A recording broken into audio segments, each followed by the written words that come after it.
नमस्कार दोस्तों, स्वागत है आपका हमारे कृष्णवाणी चैनल पर।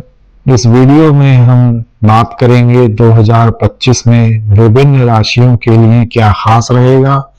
हर राशि के जातकों के जीवन में समय समय पर ग्रहों का क्या प्रभाव होता है और 2025 में इन राशियों में होने वाले ग्रह गोचर के कारण आपके जीवन में क्या खास परिवर्तन हो सकते हैं।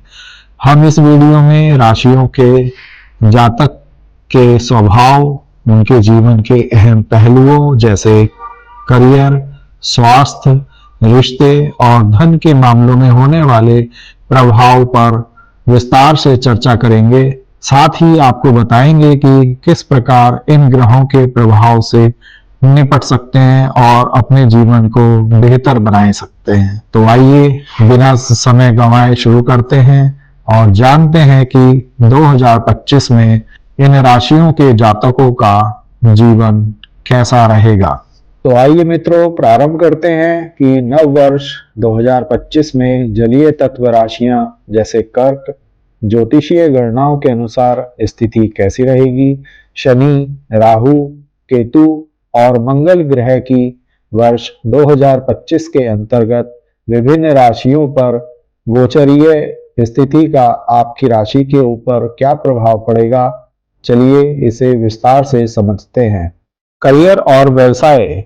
वर्ष 2025 में कर्क राशि के जातकों को करियर में कठिनाइयां और चुनौतियों का सामना करना पड़ सकता है, विशेषकर वर्ष के पहले 6 महीनों में। हालांकि परिश्रम करने से सफलता मिल सकती है। शनि के प्रभाव से कार्यों में देरी और बाधाएं आ सकती हैं, लेकिन आपको दृढ़ता और अनुशासन आपको अंततः सफलता दिलाएंगे। व्यवसाय से जुड़े जातकों के लिए नए अनुबंधों या साझेदारियों के अवसर मिल सकते हैं, लेकिन किसी भी समझौते को करने से पहले अच्छी तरह से सोच विचार करना बहुत जरूरी होगा। वित्त और धन। आर्थिक दृष्टिकोण से यह वर्ष सतर्कता का होगा। आपको खर्चों में नियंत्रण रखना होगा, क्योंकि शनि और राहु के प्रभाव से अचानक खर्च बढ़ सकते हैं। किसी भी प्रकार का बड़ा निवेश सोच समझकर करें। वित्तीय निर्णय लेने में जल्दीबाजी से बचें। हालांकि साल के दूसरे हिस्से में कुछ आर्थिक सुधार होने की संभावना है और आपको नई आय के स्रोत मिल सकते हैं। स्वास्थ्य के मामले में यह वर्ष मिला जुला रहेगा। शनि का अष्टम भाव में प्रभाव होने के कारण आपको पुरानी बीमारियों से जूझना पड़ सकता है। मानसिक तनाव और थकान महसूस हो सकती है, इसलिए योग, ध्यान और शारीरिक व्यायाम को अपनी दिनचर्या में शामिल करना होगा। शारीरिक सेहत के साथ मानसिक स्वास्थ्य का भी ध्यान रखें। यात्रा करते समय या वाहन चलाते समय विशेष सावधानी बरतें। पारिवारिक जीवन। परिवार के साथ समय सामान्य रहेगा। हालांकि राहु के प्रभाव से परिवार के सदस्यों के साथ कुछ मतभेद या गलतफहमियां हो सकती हैं। आपको धैर्य और समझदारी से काम लेना होगा। साल के अंत में परिवार के साथ सुखद समय बिताने के अवसर प्राप्त होंगे। बच्चों की पढ़ाई और करियर को लेकर चिंता हो सकती है, लेकिन सही मार्गदर्शन देने पर अच्छे परिणाम मिलेंगे। प्रेम और वैवाहिक जीवन। प्रेम संबंधों में यह वर्ष कुछ चुनौतीपूर्ण हो सकता है। रिश्तों में पारदर्शिता और आपसी विश्वास बनाए रखने की आवश्यकता होगी। यदि आप पहले से ही रिश्ते में हैं, तो विवादों से बचने के लिए संवाद को खुला रखें। अविवाहित जातकों के लिए विवाह के प्रस्ताव आ सकते हैं, खासकर साल के दूसरे भाग में। वैवाहिक जीवन में भी सामान्य समय रहेगा, लेकिन कभी कभी तनाव की स्थिति उत्पन्न हो सकती है, जिसे आप समझदारी से हल कर सकते हैं। शिक्षा। विद्यार्थियों के लिए यह साल मेहनत और समर्पण की मांग करेगा। उच्च शिक्षा प्राप्त कर रहे विद्यार्थियों को कुछ कठिनाइयों का सामना करना पड़ सकता है, लेकिन एकाग्रता बनाए रखने से अच्छे परिणाम मिलेंगे। विदेश में पढ़ाई के इच्छुक विद्यार्थियों के लिए यह साल अनुकूल हो सकता है, विशेषकर साल के मध्य में। यात्रा। साल 2025 में आपको यात्रा के कई अवसर मिल सकते हैं, विशेषकर कामकाजी जातकों के लिए व्यापार से संबंधित यात्राएं फलदायी रहेंगी। हालांकि यात्रा करते समय स्वास्थ्य और सुरक्षा का ध्यान रखना आवश्यक होगा। शनि का प्रभाव वर्ष 2025 में शनि कुंभ राशि में गोचर कर रहा होगा, जो कर्क राशि वालों के लिए अष्टम भाव मृत्यु, रोग, समस्याओं का स्वामी होता है। इस कारण से कर्क राशि वालों को स्वास्थ्य से संबंधित चुनौतियों का सामना करना पड़ सकता है। विशेष रूप से मानसिक तनाव और पुराने रोग बढ़ सकते हैं। आपको धैर्य और सतर्कता से काम लेना होगा। हालांकि शनि कर्म प्रधान ग्रह है, इसलिए यदि आप परिश्रमी हैं तो यह समय आपके लिए सीखने और आत्म सुधार का होगा।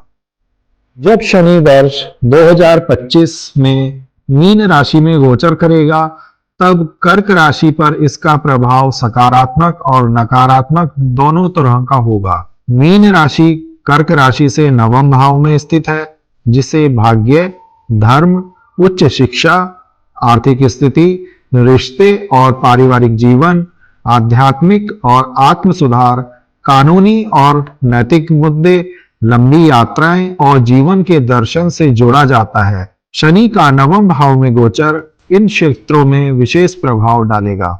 शनि के लिए उपाय: शनिवार के दिन व्रत, गरीबों और जरूरतमंदों को दान, काले तिल या सरसों के तेल का दान, हनुमान जी की पूजा करें और हनुमान चालीसा का पाठ करें। गुरु का प्रभाव: गुरु का वृषभ राशि में गोचर कर्क राशि के अनुसार एकादश भाव में मई 2025 तक रहेगा। यह समय कर्क राशि के जातकों के लिए आर्थिक लाभ, इच्छाओं की पूर्ति, मित्रों और नेटवर्किंग से लाभ और सामाजिक प्रतिष्ठा के मामले में अत्यंत शुभ रहेगा। यह समय आपकी आकांक्षाओं और वित्तीय उन्नति का है। गुरु बृहस्पति द्वादश भाव में मिथुन राशि में मई महीने के पश्चात गुरु के द्वादश भाव में गोचर वश आर्थिक व्यय बढ़ा सकते हैं और आपको अनावश्यक खर्चों से सावधान रहना होगा। हालांकि यह समय आध्यात्मिकता, आत्म साक्षात्कार और विदेश यात्रा से लाभ के लिए अनुकूल रहेगा। मानसिक शांति और आंतरिक संतुलन के लिए भी यह समय अच्छा रहेगा। गुरु बृहस्पति के लिए उपाय: आप गुरुवार के दिन पीले वस्त्र, हल्दी, चने की दाल या पीले फल दान कर सकते हैं। नियमित रूप से ओम व्रीम बृहस्पतये नमः का जाप करें। धार्मिक कार्यों में भाग लें और धार्मिक संस्थानों में दान करें। इससे गुरु का सकारात्मक प्रभाव आपकी वित्तीय और व्यक्तिगत उन्नति में सहायक और आपके जीवन में संतुलन लाएगा। राहु और केतु का प्रभाव: वर्ष 2025 के प्रारंभ में राहु मीन राशि में और केतु कन्या राशि में गोचर करेगा, जो आपकी राशि के लिए नवम और तृतीय भाव पर प्रभाव डालेगा। राहु नवम भाव में होने से भाग्य के क्षेत्र में अचानक बदलाव ला सकता है, आध्यात्मिकता और धार्मिक गतिविधियों में रुचि बढ़ा सकता है। केतु तृतीय भाव में साहस और पराक्रम के मामले में आपको आत्मनिरीक्षण करने के लिए प्रेरित करेगा। इस समय में आपको मित्रों और भाई बहनों के साथ रिश्तों पर ध्यान देने की आवश्यकता होगी। वर्ष 2025 के मध्य में कर्क राशि के लिए राहु का गोचर अष्टम भाव कर्क राशि के जातकों के लिए अचानक बदलाव, गुप्त ज्ञान और आर्थिक और स्वास्थ्य संबंधी चुनौतियों का समय हो सकता है।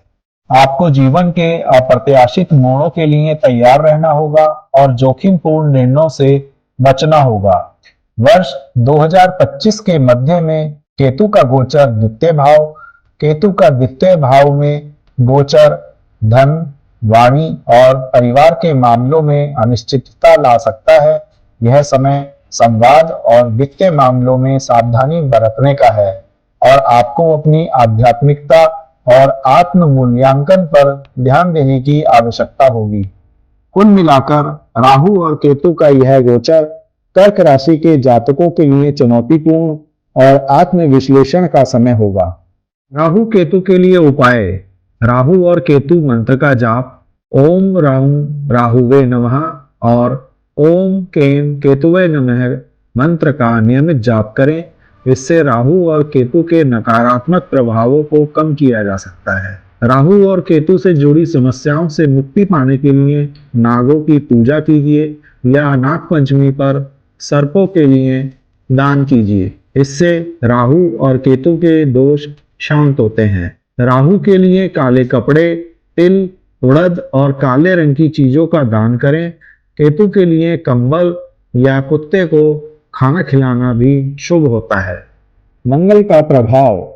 वर्ष 2025 में मंगल का गोचर आपकी राशि के लिए कई बार शुभ और अशुभ दोनों तरह के परिणाम देगा। वर्ष के प्रारंभ समय में मंगल का आपकी राशि पर अच्छा प्रभाव हो सकता है, जिससे आपको ऊर्जा और साहस प्राप्त होगा। लेकिन मध्य के बाद मंगल का अशुभ प्रभाव आपके जीवन में तनाव और क्रोध बढ़ा सकता है। आपको अपने गुस्से पर नियंत्रण रखना होगा और समझदारी से निर्णय लेने की कोशिश करनी होगी। मंगल के लिए उपाय। हनुमान जी की पूजा करें, हनुमान चालीसा का पाठ करें। मंगलवार के दिन अपने सिर पर चमेली का तेल लगाएं, हनुमान जी को चोला चढ़ाएं। सारांश। वर्ष 2025 कर्क राशि के जातकों के लिए चुनौतीपूर्ण लेकिन सीखने वाला वर्ष रहेगा। आपको धैर्य, समझदारी और परिश्रम के माध्यम से इस साल की चुनौतियों को पार कर सकते हैं। ये आपको गोचरीय प्रभाव बताए गए हैं। यदि आपको अपनी कुंडली के बारे में कोई जिज्ञासा है, आप वर्ष 2025 के बारे में अपने संबंध में कुछ जानने की इच्छा रखते हैं, तो आप हमसे संपर्क स्थापित कर सकते हैं।